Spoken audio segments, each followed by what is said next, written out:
Stunts rule, man. Stunts are the best. Buffy is a very stunt-heavy show. Lots of fights, lots of weapons. Stunt day is always my favorite day.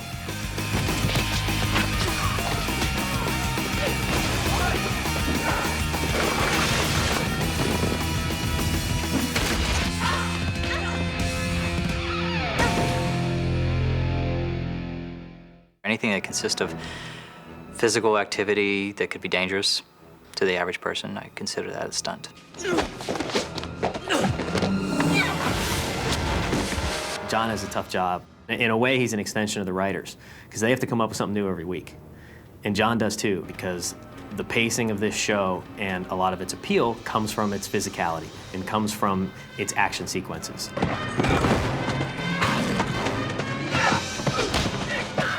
The thing that's different about Buffy is we not only have big karate-style fist fights, but we really have everything, including bringing the house down on people. We pull walls out, we throw people, we fly them. They hit the ground, they dive through everything. It's different every week. The way to keep the fights and stunt elements exciting is to utilize the stunt people that work. And we have a wide variety of talented stunt people, from people who do martial arts to gymnastics to special skills. And I utilize their abilities. I don't just create them at the top of my head. Sometimes I see what they can do, and I'll utilize their ideas and just mold it into the scene. As a stunt person, I've had some acrobatic background, which has helped a lot because we've been doing more wire work. And then just different martial arts and styles that we can incorporate to put them together, to come up with some new tricks that maybe she hasn't done before.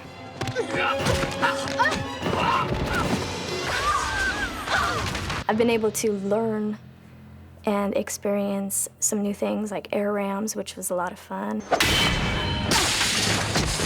Descenders, going from ceilings down to the floor, crashing in.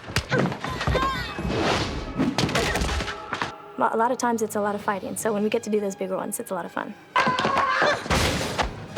I love ratchets and wire work and any kinds of flips.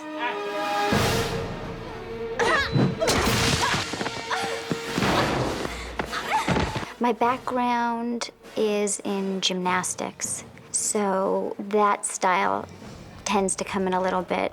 As you can see in the last episode, there's a big fighting scene, and there's also some gymnastic ability in that.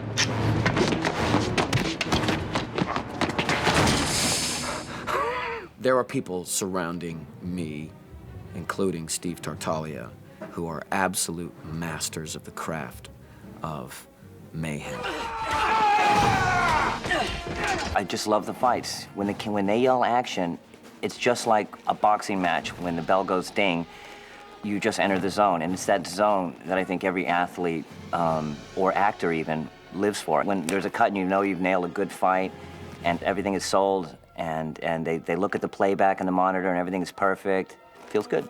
Okay. Set.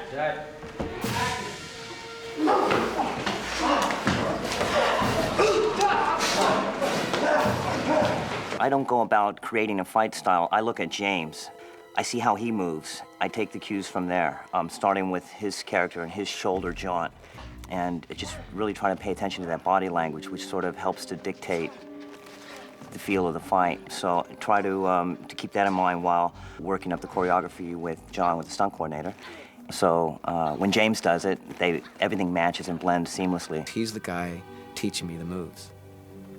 Frankly, John doesn't have time. John is dealing with the larger picture. He's often directing the whole sequence. So when the time comes for me to do my shot, whether or not I actually am able to do it is up to Steve and I. Action! Well, I'll send you your regrets! No.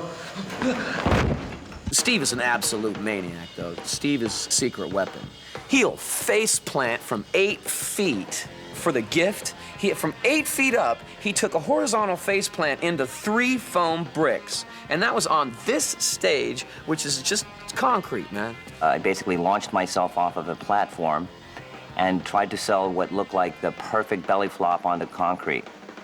and there was a few bricks laying around, and one of them caught me in the zone, if you know what I mean. And I had to just lay still there until the camera cut, and then I promptly displayed my pain. Yeah. I'm nutted though. I got a nutter. You got a nutter?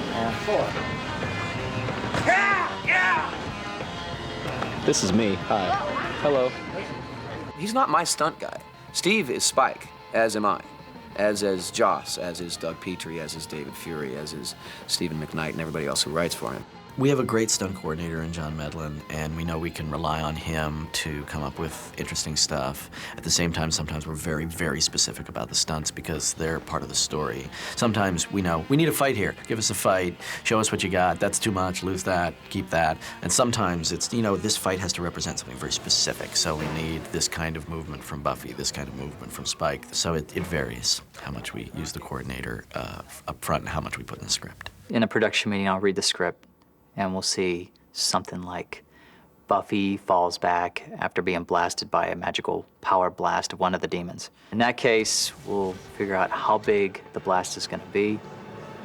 Where is she, the surrounding area?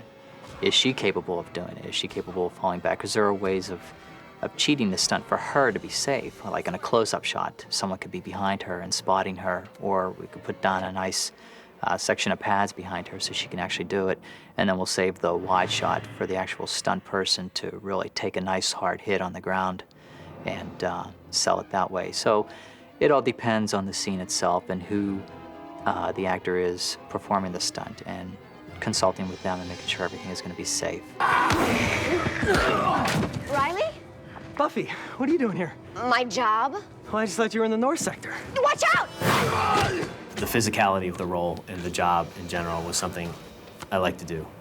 I'm like, John, come work with me on this. I want to learn exactly how it goes. I want to be involved in all the choreography. I don't want to cheat any of these shots. I want to try to do everything I can myself. And he just handles it in such a professional way. He's safe. He's prepared, and he is still open-minded and allows the actor to jump in and do some stuff. Ming Lee in Fool for Love, who did the sword and who was the slayer that was killed in the Boxer Rebellion, was so liquid and so in control with those swords. She placed those swords within micro inches for close-ups every single time, and we were fighting on cement covered by dust, which is not an easy floor space to fight on at all. and she was fighting with a sword with a principal actor, which is like a big deal because you're not supposed to hurt a principal actor. There are certain gags that our actors are not allowed to do. They're not allowed to take big falls. They're not allowed to take hits. We don't let them do flips. A lot of them want to, but someone will get hurt. And so we just put a stop to the really dangerous ones, and we have stunt people to do that. When John came aboard, he allowed us to make Buffy more physical, or use her whole body, to flip, to do a lot of wire gags, they call them, that we weren't able to do early on.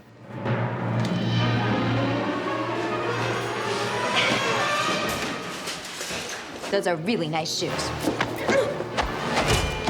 Giles, now!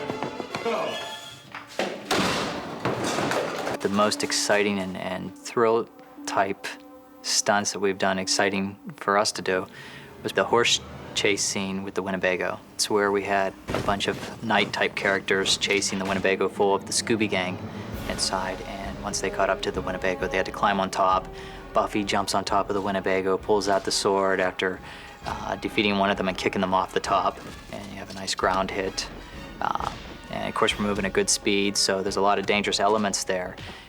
You have the risk element of people falling off, so they have to have good balance and good fight skills and be aware of their surroundings.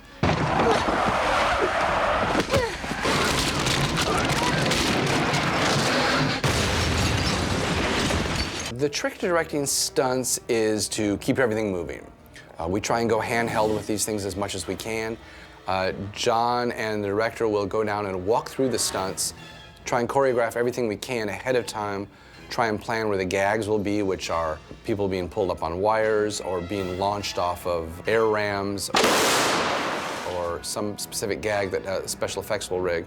And our stunt people are very good, and we don't really have a problem with matching the action. They're all very talented, and They'll go in and shoot a master. We'll shoot a big wide shot that has the full action, and then we'll bring our actors in and have them go in and do specific hits and falls and ducks and little parts of the action, and we just edit the whole thing together as one piece.